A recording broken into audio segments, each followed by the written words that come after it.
من ڕێزێک پرسیاری ئەوەی لێکردین کە ئایا کەسێ خۆی بکوژێ قەدەری خوایە؟ لە ڕاستیە ئەم پرسیارە ئەتوانی بڵێیت دەیەها پرسیاری تر لەسەر شێوەی ئەم پرسیارە ئەکرێ.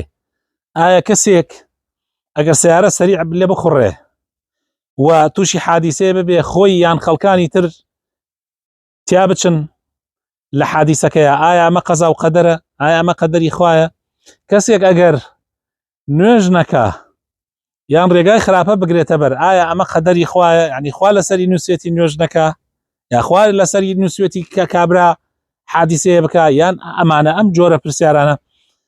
یا کەسێک مەسەلەن ژنێکە خوازێ، یعنی خۆی هیچ عقلی خۆی بەکار نەهێناوە، هیچ ئەو فەرمانیشتانەی پێغەمبەری خوای صلی الله عليه وسلم ڕێنمایی نەکردووە لە ژنهێنانەکەیە کە پێغەمبەری خوا ئەفەرمێ صلی الله عليه وسلم خەڵکی لەبەر خاتر چوار شت ژنە خوازن، یەکێک لەوانە ئەفەرمێ لەبەر خاتر دینەکەی، ئەفەرمێت تۆ لەبەر خاتر دین بیخوازە خوا بەرەکەتی تێخا، نەک لەبەر خاتر پارە و پول، نەک لەبەر خاتر چی و چی و چی. ئایا ئەمە کەسێک ئەگەر ژنێک بخوازێ لەبەر خاتری شتی تر، نەک لەبەر خاتر دینەکەی، دوای ژنەکەی خراپ دەرچێ و ئەڵێ ئەمە قسمەتە و تازە خوا وا کردێتی، ئایا ئەمە ڕاستە؟ بەڕاستی خۆشەویستەکانم ئەمە خۆخەڵەتاندنە، ئەمە خۆخەڵەتاندنە.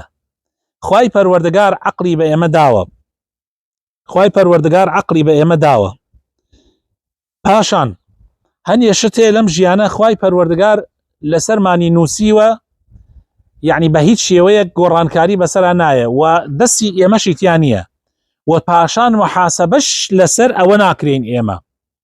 بۆ نمونە تۆ کوڕی کێی، بۆ نمونە تۆ نێری یامیەی، بۆ نمونە تۆ لە چی وڵاتێک لەدایک بووی، چی زمانێکت هەیە، تۆ باڵات بەرزە باڵات نزمە، تۆ جوانی، یعنی ئەو شتانەی کە هەیە لە ژیانە، چی عەشرەتێکی چی، ئەمانە شتێلێکن هیچ دەسڵاتی تۆی تیانە بووە کە هاتوویتەتە دنیا، هیچ اختیارێکی تۆی تیانە بووە و خوای تەعالاش لەسەر ئەم شتانە محاسبەی ئینسان ناکا.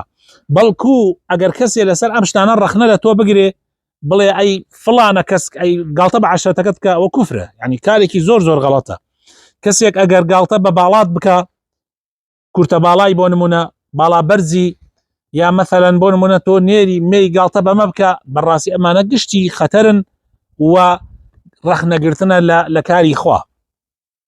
بەڵام هەر شتێ لە ژیانە خوای تەعالا ئینسانی مخەیەر کردوتیایە، یعنی واتە ئینسان سەرپشکە، ئینسان سەرپشکە. بۆ نمونە تۆ چی عەقیدە و بیرروباوەڕێک هەڵە بژێری لە ژیانتا، تۆ نوێژ ئەکەی یا نوێژ ناکەی، خوا فەرموویەتی نوێژ بکە و مەجالیشی داوی ئەگەر نوێژ نەکەی اختیاری داوەتە خۆت، بەڵام فەرموویەتی ئەگەر نوێژ نەکەی عقوبەت ئەدەم، محاسەبەت ئەکەم. هەروەها خوای تەعالا فەرموویەتی تۆ سیارە لێ بخوڕە و عەقلی خۆت بەکار بێنە، زۆر خێرا مەڕۆ، وەسائیل ئەسبابەکان و هۆکارەکان بگرە بەر لە کاتی لێخوڕینی سیارەیە. ئەگەر زیاد لە حەدی خۆی لێ بخوڕی یان ئەگەر ئەسبابەکان و هۆکارەکان نەگریتە بەر و تووشی حادیسە هاتی، بەڕاستی ئەوە تۆ تاوانباری، ئەوە تۆ تاوانباری. هەروەها ژنهێنان، هەروەها هەموو ئەو کاروبارانەی کە خوای تەعالا پێمانی وتووە ئاوا بکەن ئەمە باشە و ئاوا بکەن خراپە، ئێمە ئەگەر باشەکە هەڵبژێرین ئەوە مخەیەرین و خوای تەعالا پاداشمان لەسەری ئەداتەوە، خوا پەنامام داگە خراپەکەش هەڵبژێرین خوای تەعالا لەسەری عقوبەمانەدا. کەوابوو ئەگەر ئینسانی خۆی بکوژێ، خۆی بسووتێنێ، ئایا محاسبە لەسەر یەکرێ؟ بەڵێ بە تەکید محاسبە لەسەر یەکرێ. و پێغەمبەری خوا صلی الله علیه و سلم ڕەشەی داوە، فەرمی هەر کەسێ بە چی شتێ خۆی بکوژێ لە ڕۆژی قیامەتە بەردەوام بەوە شتە خۆی ئەکوژێتەوە و هەڕەشەی گەورەی لێداوە پێغەمبەری خوا صلی الله عليه وسلم. ئەی کە هەڕەشەی لێداوە ئیتر چۆن ئێمە توانی بڵێ ئەمە قەزا و قەدەرە؟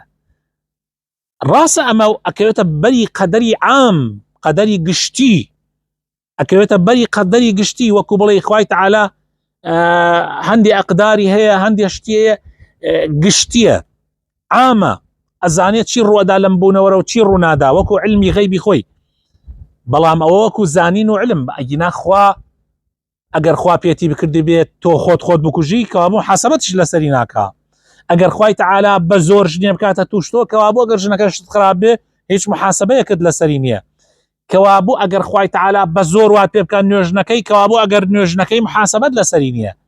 نعوذ بالله ما هیچی وانە هیچی وانە ئەمانە بەڵکو ئەگەر تۆ نوێژ نەکەی خوای تعالی محاسبەتەکە ئەگەر نوێژیش بکەی خوا پاداش دەداتەوە ئەگەر دایکێکی باش هەڵبژێری بۆ مناڵەکانت ژنێکی باش بێنی بە تەکید پاداش دەدرێتەوە لەسەری خوای تعالی بەرەکەتە خاتە ژیان تۆ ئەگەر بەدوای جوانی و بەدوای پلەپایە و پارە و ئەم شتانەشا بگەڕێ ژنێکی خراپ هەڵبژێری بە تەکید محاسبە کرێ لەسەری و هەر لە دنیاش خوای تعالی بەرەکەتی تیان نایەڵێ و هەر کەسێکیش خۆی بکوژێ بە تەکید مخالفەی ئەمری خوای کردووە و بە تەکید خوای تعالی محاسبەی لەسەرەکە خوا پەنامان بدە.